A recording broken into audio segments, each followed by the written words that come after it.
What traumas do you have that aren't from your parents or childhood home?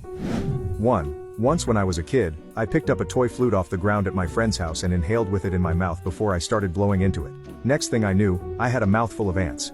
I kept spitting, but there were so many and they had the most acrid awful taste. I cried and rinsed my mouth out, but it took so long until I stopped tasting ants. 2. My sister was unalived when I was 18. For years, if someone was late, even slightly, I assumed they were dead. 3. I am a cancer survivor.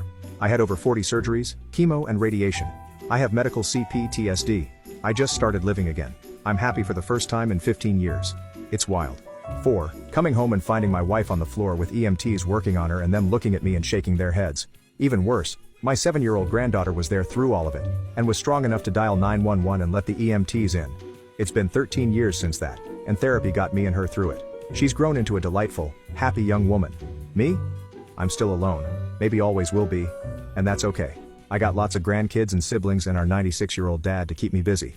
5. Ignoring a text from a close friend to kick it and him getting shot and unalived the next day. 6. My dentist used to strap us down in The Mummy.